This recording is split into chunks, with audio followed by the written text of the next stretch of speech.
NASCAR fans woke up this week to news nobody wanted to hear. One of the sport's most respected drivers just told the world when he's walking away for good. And trust me, by the end of this video, you're going to understand exactly why this hit the NASCAR world like a gut punch.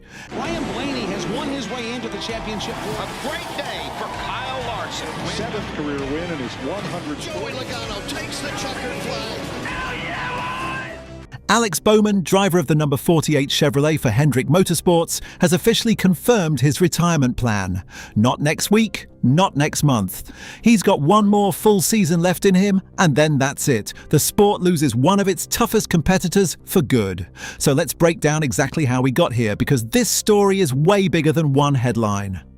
On July 23, 2026, Hendrick Motorsports dropped the news everyone was quietly dreading.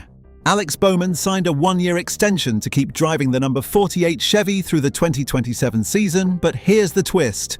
That extension comes with an expiration date on his entire full-time racing career. Once 2027 wraps up, Bowman is done. Full stop. Now, for a guy who's only 33 years old, that might sound early. I mean, most of us are still trying to figure out our Wi-Fi password at 33. But in NASCAR, where your body takes a beating every single Sunday, this decision makes a whole lot more sense than you'd think. And trust me, we're getting into exactly why in a minute.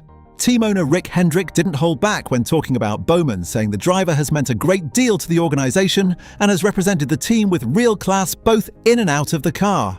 That's about as high a compliment as you can get from a man who's built one of the greatest race teams in NASCAR history. But to really get why this retirement stings so much, we gotta rewind the clock and see where this whole journey started. Bowman didn't just walk into Hendrick Motorsports and get handed the keys to a championship car. This man earned every inch of it. Back in 2016, Bowman got his first shot with Hendrick, filling in for an injured Dale Earnhardt Jr., basically stepping into one of the biggest shoes in the sport with almost no notice. He also spent time behind the scenes as the team's simulator driver, grinding away before most fans even knew his name. By 2018, he was racing full-time for Hendrick, and over the next decade he drove both the legendary number 88, once belonging to Earnhardt Jr., and later the iconic number 48, the number Jimmy Johnson turned into a trophy factory. Stepping into cars with that much history attached is basically like being handed the axe cord after Beyoncé just finished her set. No pressure, right? And somehow this guy didn't just survive that pressure, he thrived in it. If you want proof Bowman could really drive, look no further than 2021. That season, he put together a 4-win campaign that silenced anyone still doubting whether he belonged at Hendrick. All in all, across his Cup Series career, he racked up 8 points-paying victories and qualified for the playoffs 7 times since joining the team full-time. He also became a fixture of the number 48 legacy, closing in on 400 career Cup Series starts, ranking 6th all-time among Hendrick Motorsports drivers for races completed with the team. That's not some flash-in-the-pan resume. That's a decade of consistency for one of the most demanding organizations in motorsports. But here's the part of the story that's honestly a little heartbreaking, because while Bowman was winning races, his body was quietly paying the price. This is where the story gets real. Bowman's career has been anything but smooth when it comes to his health. Back in 2022, he suffered a concussion that sidelined him for 5 races. Then in 2023, a fractured vertebra from a sprint car accident kept him out for another 3 races. And if that wasn't rough enough, earlier this year in 2026, Bowman was hit with a bout of vertigo so severe it forced him to miss 4 more races. Vertigo. In a sport where you're strapped into a metal box going almost 200 miles an hour inches away from other cars, that is not something you can just push through. Imagine trying to parallel park while the whole world is spinning. Now imagine doing that at super speedway speed with 20 other guys trying to pass you.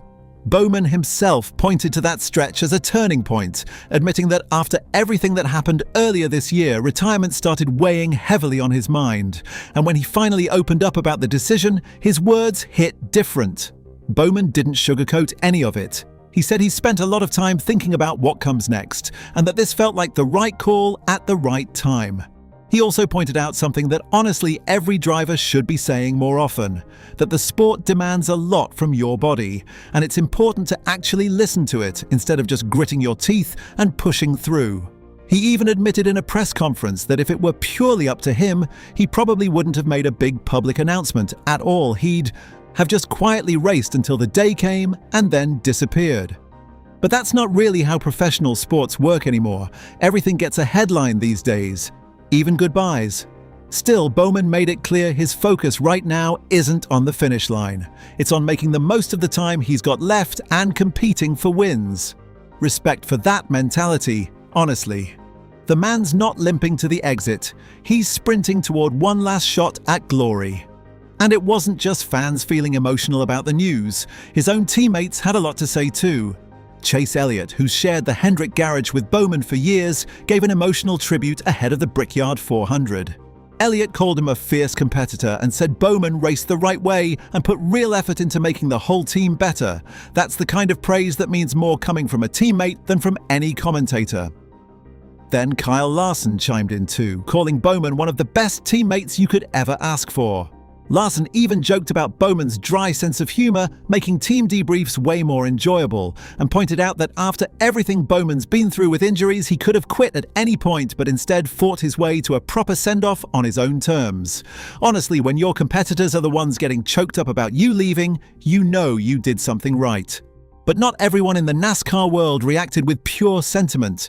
The fans had some thoughts of their own too. NASCAR Twitter, or X or whatever we're calling it this week, absolutely lit up. A lot of fans admitted they saw this coming, with some pointing back to comments Bowman made after a rough race weekend where he basically said he wasn't sure how many more hard hits his body had left in it. One fan said the second a driver starts thinking like that, it's usually the beginning of the end, and honestly, that hits hard.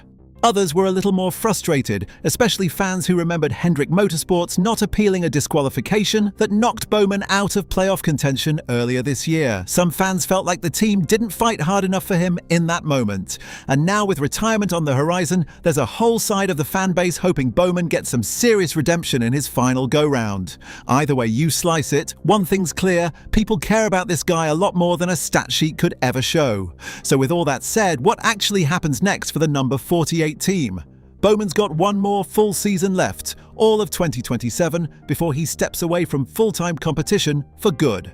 That gives him one final shot at padding that 8-win resume, maybe even chasing a championship run before he closes the book on this chapter. Hendrick Motorsports is already going to have to figure out who takes over that famous number 48 car once he's gone, and you can bet that silly season speculation is going to be non-stop for the next year and a half. For a guy who started out as a substitute driver filling in for an injury a decade ago to becoming one of the most respected wheelmen in the entire sport, Bowman's story is honestly one of the better redemption arcs NASCAR's seen in years. He didn't just survive at Hendrick Motorsports, he thrived, he bled for it, and now he's choosing to walk away on his own terms instead of letting the sport make that choice for him. And look, whether you're a die-hard Bowman fan or you've barely watched a lap of NASCAR in your life, there's something respectable about a guy who says, I've given this everything I've got, and now it's time to take care of myself. That's a mentality more people need, honestly, not just race car drivers. So here's to one final lap for Alex Bowman. Let's hope 2027 gives him the send-off he deserves. So if you don't want to miss a single lap of it, hit that subscribe button right now.